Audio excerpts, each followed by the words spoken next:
സ്നേഹവാനും പരിശുദ്ധനുമായ കർത്താവേ, ഈ നല്ല ദിവസത്തിൻ്റെ നല്ല നിമിഷത്തിനായിട്ട് ഞങ്ങളങ്ങയെ സ്തുതിക്കുന്നു, ഞങ്ങളങ്ങയെ സ്തോത്രം ചെയ്യുന്നു. ദാഹിച്ചിരിക്കുന്നിടത്ത് ഞാൻ വെള്ളവും വരണ്ട നിലത്ത് നീരൊഴുക്കുകളും പകരും. നിന്റെ സന്തതിമേൽ എൻ്റെ ആത്മാവിനെയും നിന്റെ സന്താനത്തിന്മേൽ എൻ്റെ അനുഗ്രഹത്തെയും പകരും എന്ന് അരുളി ചെയ്ത സർവശക്തനായ ദൈവമേ, ദാഹിക്കുകയാണ് നിന്നെ, ദാഹിക്കുകയാണ് നിന്റെ കരുണകൾ, ദാഹിക്കുകയാണ് നിന്റെ അനുഗ്രഹങ്ങൾ. നിന്റെ അനുഗ്രഹങ്ങളില്ലാതെ ഒരു നിമിഷം പോലും ഞങ്ങൾക്ക് മുന്നോട്ട് പോകാൻ കഴിയില്ല എന്ന് ഞങ്ങൾ തിരിച്ചറിയുന്ന കർത്താവേ, അവിടെ ഞങ്ങളുടെ അടുക്കിലേക്ക് ഇറങ്ങി വരികയും അവിടുത്തെ സാന്നിധ്യം ഞങ്ങൾക്ക് തരികയും അവിടുത്തെ ശക്തിയാൽ ഞങ്ങൾ നിറയ്ക്കുകയും അവിടുത്തെ ശക്തിയാൽ ഞങ്ങൾ വഴി നടത്തുകയും ചെയ്യണമേ എന്ന് ഞങ്ങൾ അങ്ങയോട് വിനയപൂർവ്വം പ്രാർത്ഥിക്കുന്നു. സർവശക്തനായ ദൈവമേ, ഞങ്ങളൊക്കെ കുറവുള്ളവരാണ്, ഞങ്ങളൊക്കെ ബലഹീനരാണ്.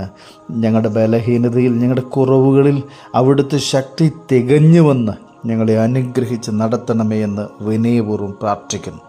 സർവശക്തനായ ദൈവമേ, ഞങ്ങളുടെ യാത്രയിൽ കൂടിയിരിക്കണമേ. ഞങ്ങളുടെ ജോലി കാര്യങ്ങൾ അവിടുത്തെ കൃപയും സാന്നിധ്യം തരണമേ. ആർക്കും പരാധീനതകളില്ലാത്ത രീതിയിൽ അവിടുന്ന് ഏൽപ്പിക്കുന്ന എല്ലാ ശുശ്രൂഷകളും ചെയ്തെടുപ്പാൻ അവിടുത്തെ കൃപയും സാന്നിധ്യം കൊണ്ട് ഞങ്ങളെല്ലാവരെയും നിറച്ച് അവിടുന്ന് അനുഗ്രഹിക്കണമേ എന്ന് ഞങ്ങൾ വിനയപൂർവ്വം പ്രാർത്ഥിക്കുന്നു. ഓരോരുത്തരെയും ഏൽപ്പിച്ചിരിക്കുന്ന വ്യത്യസ്തങ്ങളായ ഉത്തരവാദിത്തങ്ങൾ ഏറ്റവും ശ്രേഷ്ഠമായ രീതിയിൽ, ഏറ്റവും അനുഗ്രഹപ്രദമായ രീതിയിൽ ചെയ്തെടുപ്പാൻ അവിടുന്ന് സഹായിക്കണമേ.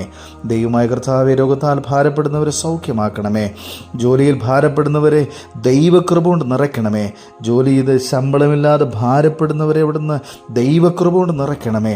ദൈവമായ കർത്താവേ, ഭവനം പണി ആഗ്രഹിച്ചിട്ട് പൂർത്തിയാക്കാൻ കഴിയാത്തവരെ അവിടുന്ന് അനുഗ്രഹിക്കണമേ.